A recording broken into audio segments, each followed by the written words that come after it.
Welcome to Grow Good, a podcast of conversion stories, to share encounters with the living God, to bear good fruit, a place where others can meet or be inspired to meet God. So get cozy, lean in, and listen close. Miracles are at work, and He wants to meet you too. My name is Rachel Smith, and I'm your host. Now let's start growing some good.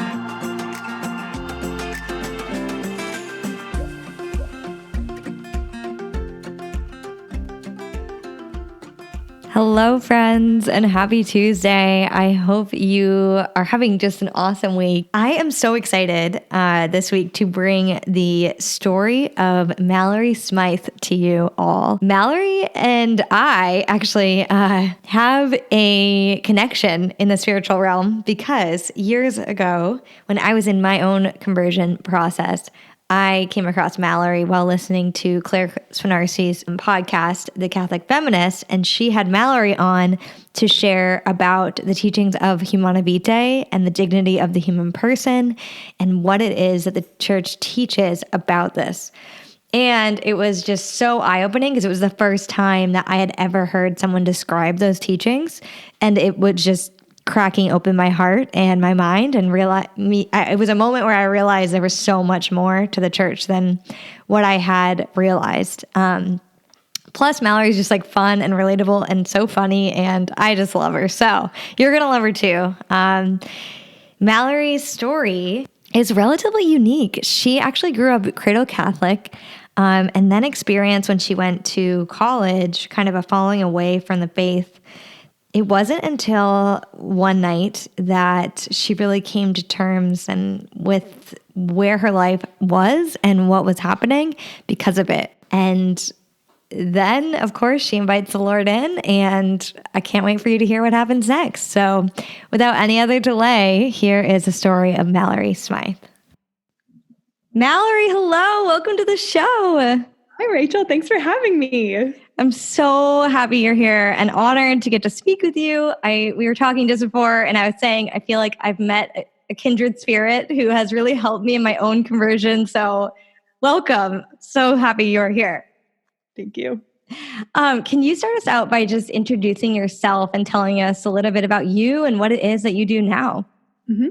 Yep. So I'm Mallory Smyth, and I live here in Denver originally and very proudly from South Louisiana. I'm married to Jared Smyth, who we met as Focus missionaries. We have 3 little girls, Penny, Eliza, and Clara, and then we have another baby on the way. We don't know if it's a boy or a girl, so I can't tell you. And right now I work for Walking with Purpose, which is a women's Bible study ministry.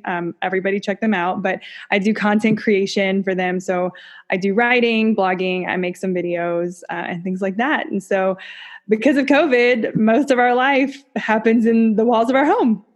Yeah, and on Zoom, right? Absolutely, and on Zoom. Oh, so many Zoom calls. But that is incredible. And Walking with Purpose actually had a really big part in my own journey too. I found a chapter in the town near me when I was seeking community. And so, yeah, Walking with Purpose is amazing. Everyone should go check it out. But yeah, let's go back to the beginning. Could you just walk us through maybe your journey in the faith, maybe how you grew up, and if you can remember if there was a moment where you kind of encountered God at a more personal level and came to know that He was really there? Yeah, so I was raised Catholic in South Louisiana, and I really do come from a pretty devout family. So I've heard a lot of people say before, I was raised Catholic, but we only went to Mass. We never talked about God. That really wasn't my family. We were very much both. We were very much in the culture, and our faith was also very important to us. So my grandparents, I used to joke that they would pray like 4 hours before their coffee. They'd already gotten it all in before they even got to breakfast. And then my parents also, we went to Mass every Sunday, prayed the rosary on road trips. I had just like a very Catholic culture, which is very common in South Louisiana. I went to Catholic school. that I have a very positive association with in elementary school and high school. And I would say, honestly, from the beginning, I've always really loved religious things. So I just always have had some sort of devotion to God. I remember getting a prayer book whenever I made my first communion, and I was so excited because I could finally memorize the Nicene Creed. Like, you could finally say that prayer that everybody knows so well after not after communion, after the homily. And so I think I was always very religious, and then even in high school probably until about my junior or senior year, and that's really when I think what I like to say is I had this love for God, but I didn't understand it in the world in which I was growing up, if that makes sense. I couldn't really apply God and Catholicism to my entire reality. And so eventually one would take precedence over the other.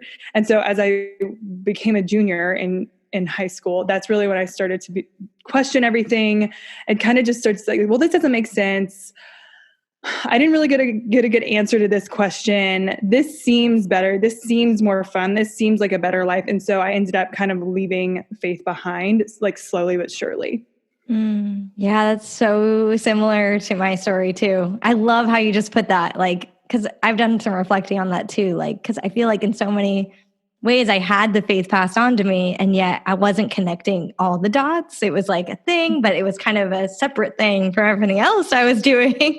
And so you end up, and then you go into, your peers are doing all other sorts of things and you want to belong and fit in. So then you start to do them. You don't really see that, why not, And so, yeah. So then you graduated and you went to LSU, right? Mm-hmm. And so, what started happening there that started to change your perspective, I guess? Yeah. So when I got to LSU, really the first thing, I joined a sorority, but it was a lot of these cultural questions that I felt like I was taught, and then I didn't see it happening. A big one was oh, if you have premarital sex, you're gonna be doomed, and your life is gonna fall apart, and you're gonna get this terrible disease. And I just didn't see that playing out.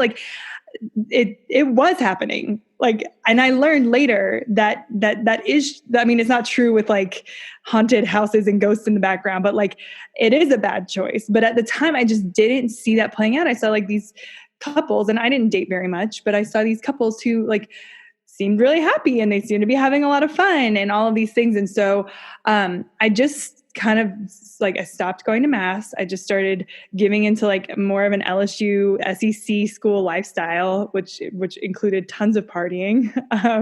And I like to say, make good enough grades not to ruin your life, but have as much fun as you possibly can. And that's what I did.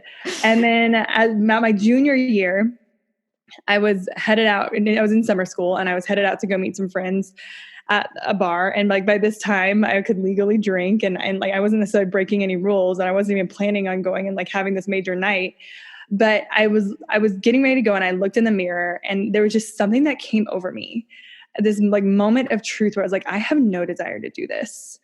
I have been doing this for 3 years, looking for happiness, looking for going to the dirty college bars, waiting for the knight in shining armor to come and sweep me off my feet, looking for the peace of soul, the self-confidence, all these things that we long for. And none of it was happening. And so it was that moment where I was why do I keep doing this, expecting a result that's not happening? And so it really was a moment of exhaustion and a moment of truth. And so at that moment, I decided, okay, something needs to change.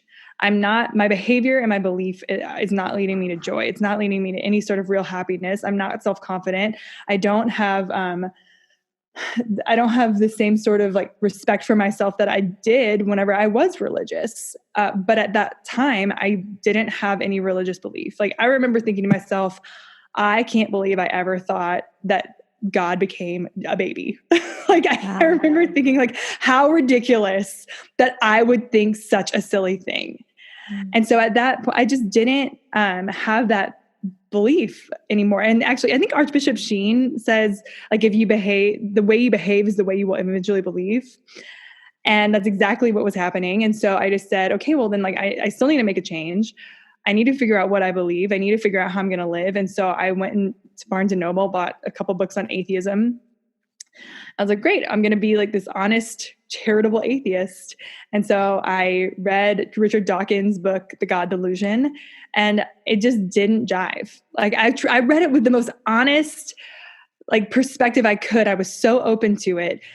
But at the end of it, what really stuck out to me the most was that he says at the beginning that anything that has ever been introduced into society that isn't true eventually becomes obsolete. So we don't believe that the earth is flat anymore because it's been proven that it's round. That is an obsolete belief. And he was just complaining that that we are not making religion obsolete because of science, that there's really no need for belief in God anymore.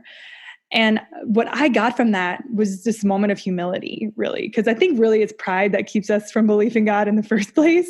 But I was like, okay, so if every people group in the history of the world has called out to something beyond the physical, has called out to a creator, then why would I, who I'm like 21 or 22, I'm making at best mediocre grades when I'm capable of much more, why would I think that this SEC sorority girls figured it out? Like LSU's not exactly Harvard here, you know? So there was this like moment of humility where I was like, I think I'm just going to go with all of human history.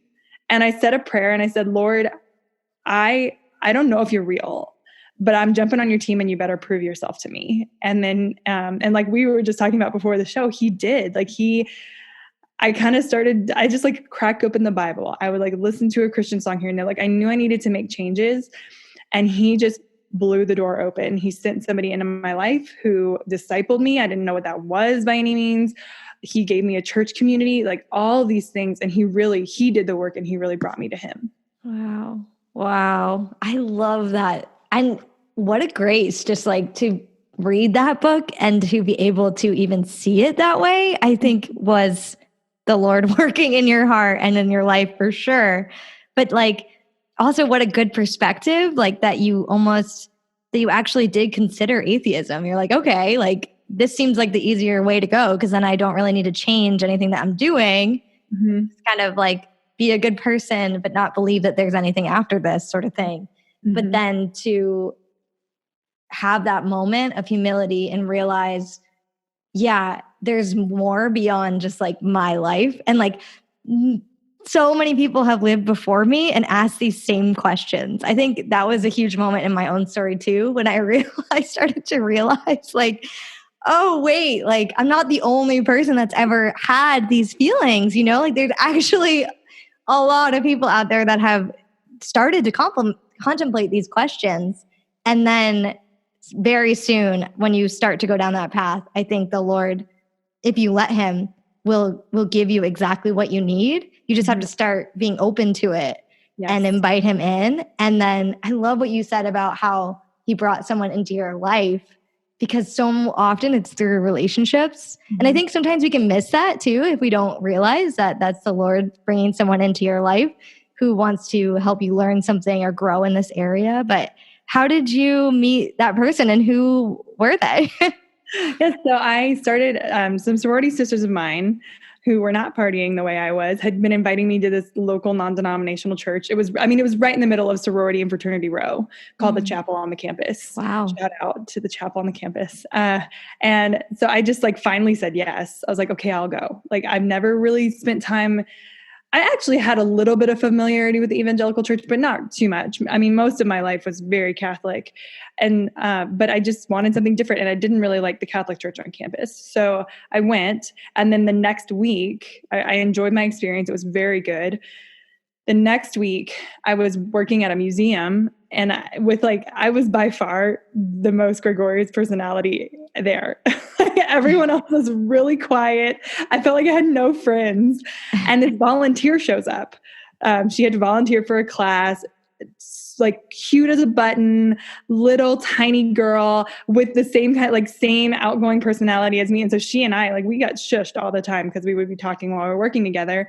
And her husband happened to be the worship leader at that church. Wow. So So I told her like, oh, I went to the chapel. She said, my husband's the music leader there. And so she and I struck up a friendship, and it really I had never met anyone like her in a certain sense where she was so genuinely pure.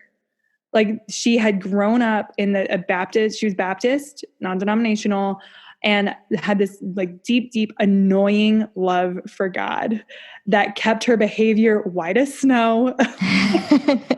She was unafraid to speak the truth. And so we started spending more time together, and she would call me out on my behavior like other people wouldn't. Like she really would. And we would get in arguments about it, and she was always right. As I would learn from experience like a week later. And then she says like, okay, hey, like you're coming over to my house today. How about we start reading the book of Galatians together? Wow.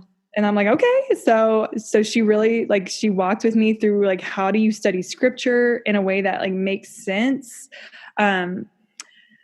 She was married, so I got to see like what a holy marriage looks like. She just had this like radiating love for God. And I remember her even saying to me, like, I don't care what denomination you are, as long as you're a woman who loves God, because she knew I was Catholic.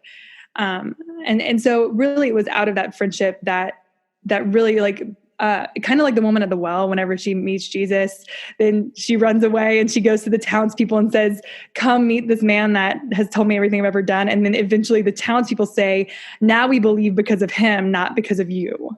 Like she was kind of the woman at the well for me. Like she was very well behaved. She did not have the sin like the woman, but I'm sure she did, but she said, come meet this Jesus. And then like within a few months, I was in for Jesus' sake. I was in for his own sake and following, and like very much under her guidance, but very much in love with him. Yeah. So do you feel like you really encountered Jesus like for yourself, obviously through her, because she introduced you to Jesus, which also, yes, like the woman at the well, which I love, also reminds me of like Andrew and Peter when he comes and he says like, I've met the Messiah, like come and see. Like it's just so beautiful how through relationship, that's how we can be introduced to him. But how did you like encounter him? Was it like in the scriptures, you feel like, or was it maybe at a service, or do you remember like a moment where you were like, okay, this is like real, like there's really someone pursuing me here? I don't remember the moment. I remember the feeling. And I would probably say it was at a service, because I got really into that church. I was there. I didn't miss it.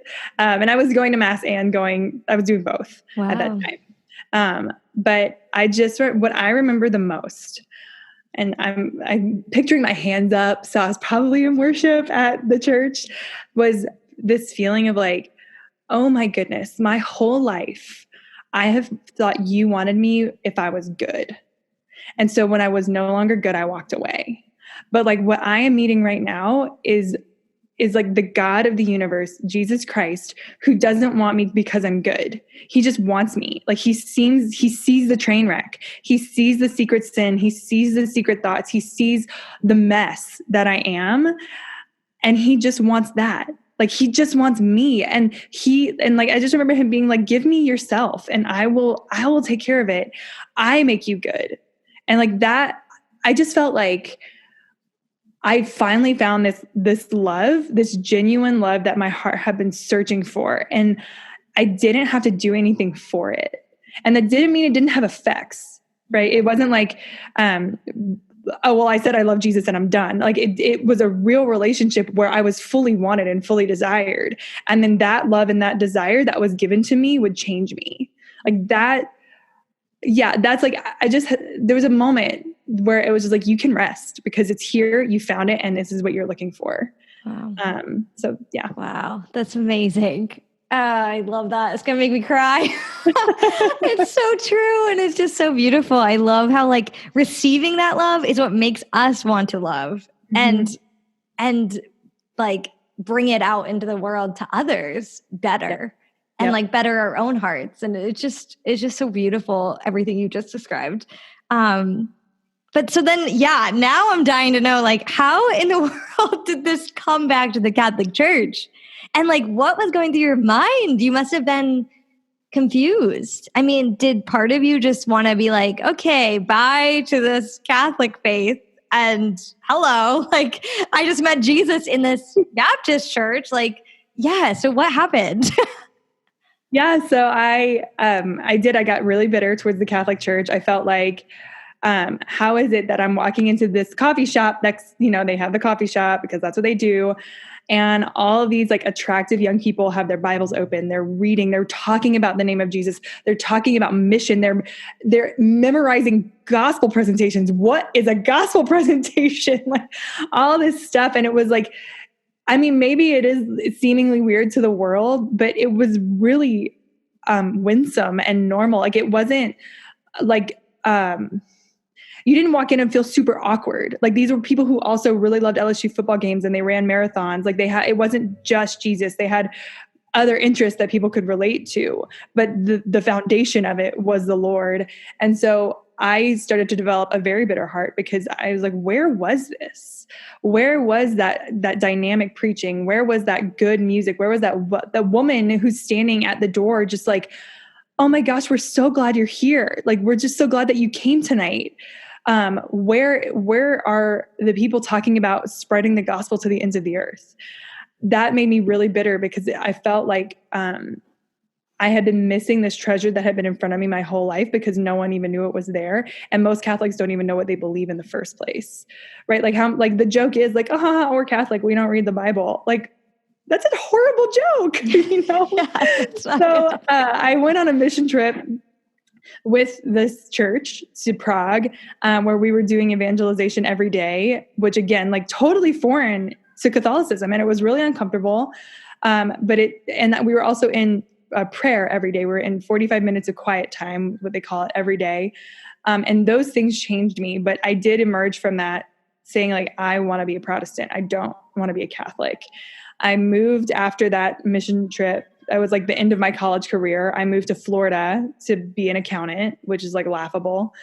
And I told myself I was going to go to both because I still have like people say that Catholic guilt is a bad thing. I don't really believe that all the way. I think it can be very effective. And I did have this guilt because I was raised a Catholic and my family's Catholic and they don't really like that I'm not going to the Catholic Church, even though I'm like experiencing so much grace over here in this camp. And so it was just always in the back of my mind. But I remember going to mass one day and walking away and I was like, I cannot do this. I can't, like, I was like in tears. I was like, I can't do this.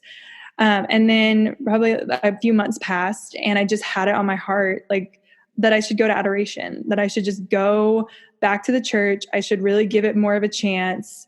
If I was going to leave the church and really go in all Protestant, then I really needed to know what I was leaving. And so I ended up going to adoration one night because there was a church close by that had it. And it was just a really God ordained evening. Like my priest, so this was in Tampa, Florida. The priest that was there just so happened to be from Houma, Louisiana, which is where I'm from. There's just like all these small things that like kept like drawing my heart and drawing my heart. And then after adoration, I was sitting in my car and I just was praying and I was like, Lord, I would go anywhere for you. I'm so in love with you. I would do anything for you, but I know I won't be effective half in and half out. I'm either like, I'm all in whichever side you want me to be in. I'm either all Protestant, all Catholic. And it's the most audible I've ever heard the Lord. It's not like it's not like a loudspeaker was on, but I definitely heard his voice say to me, Mallory, I have raised you in this church. My people no longer know me. And so I'm not sure why you're looking for another mission field. Mm.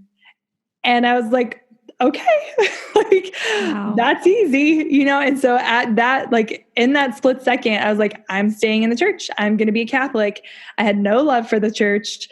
I have so many preconceived notions, still so much bitterness, but I knew that out of obedience, this is where I was called to be. And so I started decreasing my time at the Protestant church. I still kept my friends, but I just didn't go as much. Started increasing my time at the Catholic church to much frustration. And then I think eventually it just all came to a head where I was reading the scriptures in my bed one night and I came across the word predestination. And I was like, okay, like, what does the Catholic Church have to say about this? Like, it's in the Bible. And I Googled like Catholic Church predestination beliefs. And I found like this beautiful explanation of like the Lord's foreknowledge from St. Augustine. And I was like blown away because it was so balanced. And it really like encompassed the entire mystery of who God is. And I had never really come across that. And then that just kept happening. Every time I had a question, every time that I thought I was right, I Googled my way back into the faith. I would find a source I trusted. I would start reading and I would just be blown away by the beauty and the like, I don't know if reasonableness is the right word, but the reasonableness of our teachings. They are, like you said earlier, we have like, people have thought of these things before. They've had these questions before, and they were actually a lot smarter than us, right? They weren't wasting all their time on Instagram. They were like actually reading and praying like all the time. And so they have this wisdom to offer us that we have largely forgotten. And so I just like, question after question after question, Mallory, you're wrong. Mallory, you're wrong. Mallory, you're wrong. And this church that is in front of you has the most beautiful and fullest teachings that Jesus Christ could possibly present to us.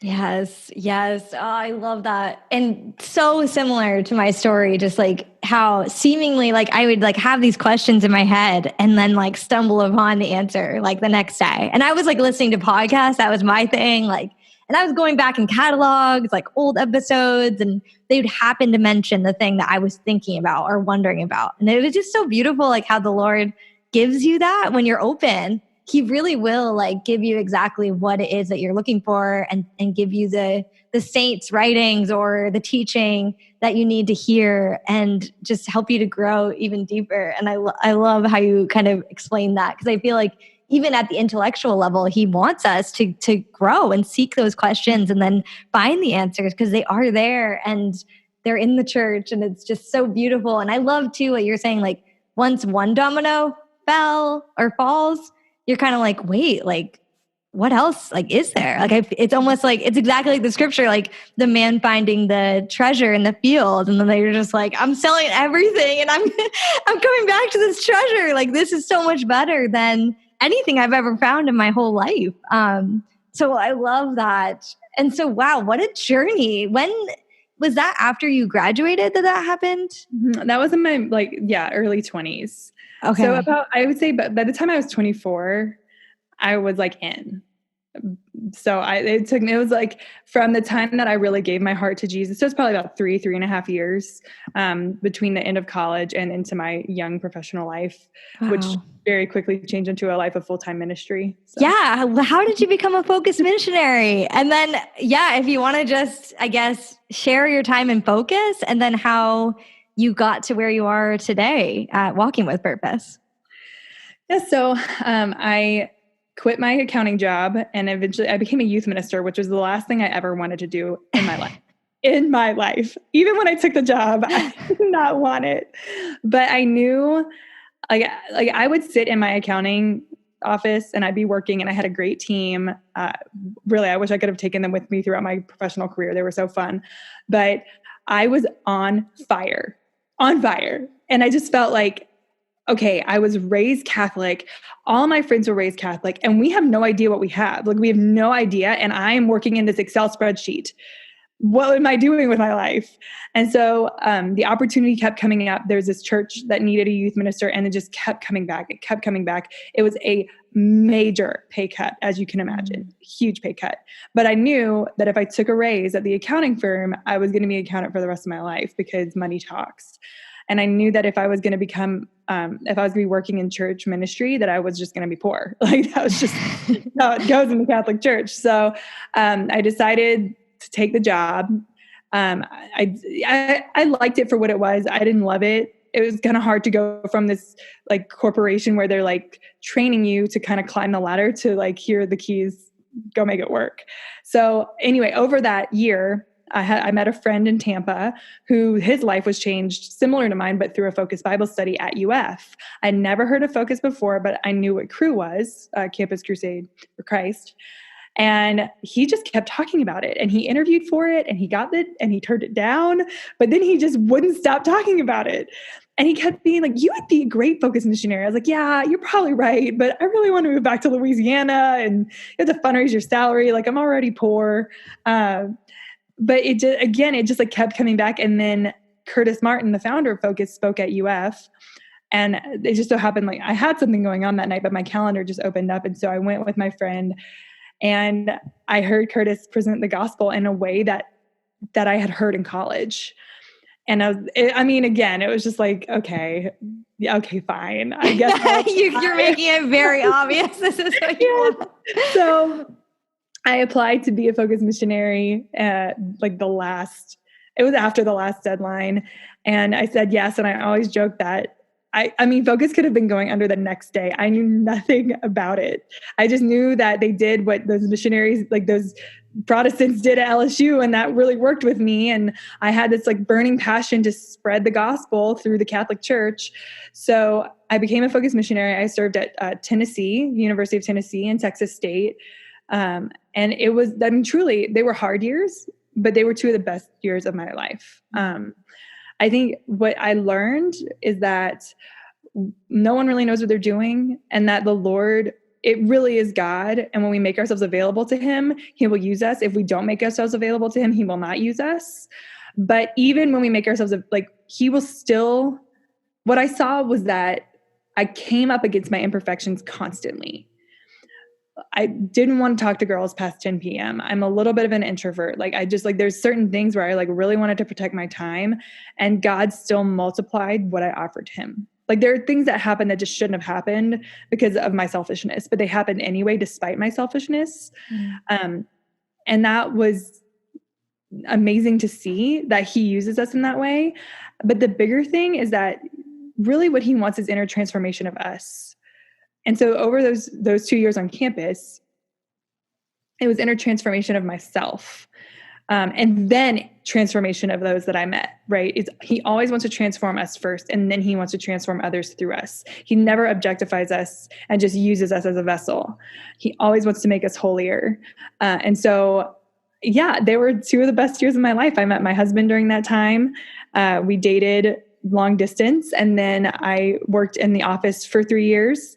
So I did development, fundraising for Focus, and then I did recruitment, which was, I can be pretty convincing. So it's easy for me to convince people to become Focus missionaries. So I did that. And in that time, I got married, got pregnant for our first daughter. And then it really just didn't make sense for my husband and I to continue at Focus together, but I still wanted to work. So I ended up taking a job with Endow, educating on the nature and dignity of women, which does studies on papal writings and the lives of the saints. That was really great. I think I was able to really hone my skills and also see, again, like always, the Lord always humbling us. I love scripture. That's my bread and butter. That's where I had my conversion. And so a lot of times I used to scoff at these like church writings. Like, oh, cool. You want me to read Evangelii Nuntiandi, on evangelization of the modern world by Pope Paul VI. Okay. And then like you read it and you're like, what? It's like blows your mind. Yeah. And so really to be able to dive into that traditional side of the church and this like wisdom that's come up with the continuation of the story of Catholicism was really formative for me, and to see the importance of that. And also just to see how those writings change lives as well. And then, so I did that for a couple of years, and then the opportunity with Walking with Purpose came up. And like I said, I've always loved Walking with Purpose. I do believe that we should be in the scriptures first, because we are told in them that they are God-breathed, sharper than any two-edged sword, that they reveal the actions of the heart. And so as Catholics, we have to be better about that. And so just the opportunity to work with the wonderful women at Walking with Purpose, and to work with Lisa Brennickmeyer, the founder, has been truly a dream. It's been a dream to be able to like walk along these side of these women who do ministry so well, who are immersed in the scriptures, and to me, who are living out the gospel in some of the best ways that I've seen in ministry. Yes. Amen. So good. And I love how just through your story, it's so clear how yeah, he was shaping you through all of it. Even while you're shaping others, he's still shaping you and showing you like where he wants you to grow more and just bringing you the people that you need. And I love to reflect on that it doesn't stop. Like when we come to know him, it's only the beginning of like this whole journey of like growth, and like you can go your whole life and never end, you know? It's just, there's so much goodness, and it turns life into like this adventure where it's like, okay, Lord, like what are we doing today? Versus just like you going up, waking up, doing the same thing, going to bed, you know? So Mallory, I could talk to you forever, but we should probably start to wrap it up. So what have been some of your standout influences on your journey? Are there any things, I mean, we obviously talked about focus, we talked about walking with purpose, but were there any other things you wanted to give a shout out for, or places where people could go, especially if they're in the process right now of like experiencing all of this and coming to know the church or the faith at a deeper level? Yeah. So some things that had a big impact on me, and of course I could do this for another 45 minutes. I started listening to Father Mike's sermons really early on. Like before they were cool, everyone, like in 2011. And so that had a really big impact on me. But at the same time, and I'm going to go both Protestant and Catholic because I think there is a lot that we can get from the other side. Andy Stanley out of Atlanta, you have to be careful whenever you listen to things that aren't Catholic because you have to just have a discerning mind. But I've never heard somebody relate the scriptures to the way the human works like he does. So he's able to take the scriptures and really like break down our behavior. And I just think it is gold. It is gold to be able to see like, oh, the Lord actually wants to do this with me. He's calling me to do this. But I actually, in my brokenness, I tend to act this way. And so how do I like reconcile that and try to like shift that a little bit? So I think he's really great. The other person that I listened to that's not Catholic was Matt Chandler out of Dallas. And I've just never heard somebody preach the gospel so unabashedly like he does. Like everything he preaches goes back to the gospel. And I don't know how he's done it for like 20 years. I'm like, does that get boring? But it's all about the gospel. And the gospel is not boring. So those two preachers were incredibly formative in my life. Focus Bible Studies, of course. Peter Kreeft is a Catholic writer who I think is incredible. His book, Jesus Shock, huge in my life. Saint Therese, both her Story of a Soul and the book I Believe in Love, which is a retreat on her teachings. Those are really great. And then I think for people who are like looking for answers, honestly, there are so many good resources out there right now. And I think that's different than it was 10 years ago. But I think if you're a woman, I think Walking with Purpose has excellent scripture studies. I wouldn't be there if I didn't. I also think Endow has good studies as well. I think, anything by Peter Kreeft, listening to Father Mike, old Sikh talks. I used to listen to a lot of old Sikh talks. And then, of course, I would be remiss if I didn't plug my own book. Yes, I was going to say, we need to talk about your book too. So I recently wrote a book called Rekindled, and it is my story, but I didn't write it to be, this is how I came back to the church. It's not just meant to be like, oh, what a nice conversion story. My heart behind the book is that we have so many people who have walked away from what they don't know. They don't know what they walked away from for really good reasons. The church has issues and we know it. And so the way that I wrote the book was in 9 chapters that face these issues. So and then I talk about how I overcame them. And so, bad masses, hypocritical hierarchy. I'm trying to think of them off the top of my head. Bad answers to good questions, bad example by parents, like a lot of these things. And then of course, some are internal. I don't believe Jesus will make me happy. I don't think I can become a saint. I don't actually think about these questions very much because we live in a very superficial culture. And so in each chapter, I talk about these issues, why they're actually good reasons in quotes to leave, but then what's deeper there. So it's broken into what I experienced, what I learned, and why I stayed. And the purpose of that is to help us to overcome these things so that we can say, actually, there's gold here, there's truth here, there's the mysteries of the universe as revealed by King Jesus, and this is the way to sainthood. And it's actually worth facing these things and moving past them. Yeah. Yeah. And exactly like what the Lord said to your heart. Like it's a mission field. I mean, don't go looking for more. It's right here. We just have to restore it and help others to find it, the beauty in it. And yeah, I started the book and I am obsessed with it so far. It's so relatable and just, oh my gosh, it speaks into so many of the issues and things that I've struggled with. And I feel like I found this like hidden treasure and trying to get past all the surface issues that turn a lot of people away and realizing what's deeper here. And my women's group, my little group is going to actually read it together, which is amazing. And we're going to share about it. Yeah.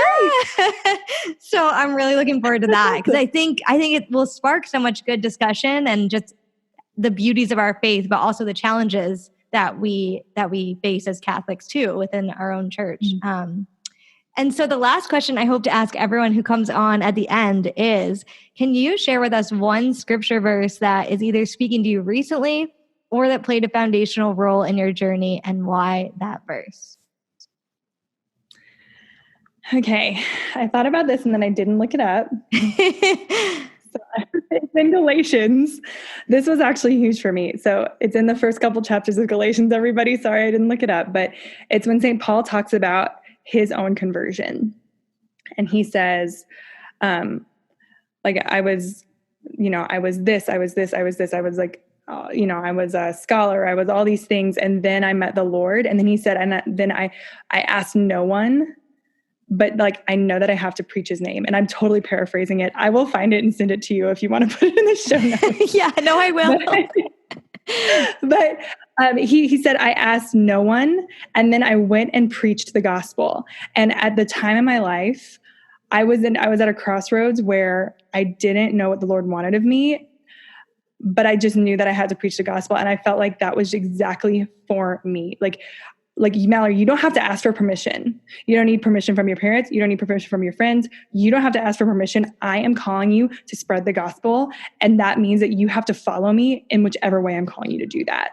And like, when I read it, I almost cried because I just like where I was in my life at that moment. I didn't know if I was supposed to like follow the world and go get the job, which I had kind of already had, and get the money and like have the American dream, because walking away from that is scary. And so I would just say to anyone who's listening, do not be afraid to follow God in all of his fullness. That doesn't make it easy. That doesn't make it really like joyful and happy all the time, but it does bring fulfillment. And most of all, it brings about his miracles in your life and in the life of others. And you don't need permission. You only need his. Yes. Oh, that's incredible. And St. Paul is such a big intercessor for me. So I can't wait I'm going to totally dive into that and just find it for you right now. Reflect on somewhere in Galatians. But that's beautiful. And it's so true. Like just not to have fear, because he really will provide and like figure it out for you. You don't have to worry, because if he's calling you to something, that means he already has the plans all figured out for you. You just have to walk through the door that he's opening. And how awesome is that? I mean, it's amazing. So thank you so much, Mallory. This has been incredible. And like I said, I could probably talk to you for another like 3 hours about all of this. So maybe someday we'll have to do a part 2 or something, but I would love thanks that. for coming on. Yes, this is so fun. All right, bye. Bye. Thank you so much for growing some good with us today. Visit us at togrowgood.com/podcast to find links to everything we mentioned in today's conversation. If you enjoyed today's conversation, would you please consider leaving us a review on iTunes or on whatever app you're listening from? Reviews help podcasts to show up higher in search results so that more people can find these incredible stories of the Lord at work. If you enjoy this podcast, please consider sharing it with a friend, a family member, or a coworker who might enjoy the conversation as well. Find us on Instagram at @togrowgood. See you next week.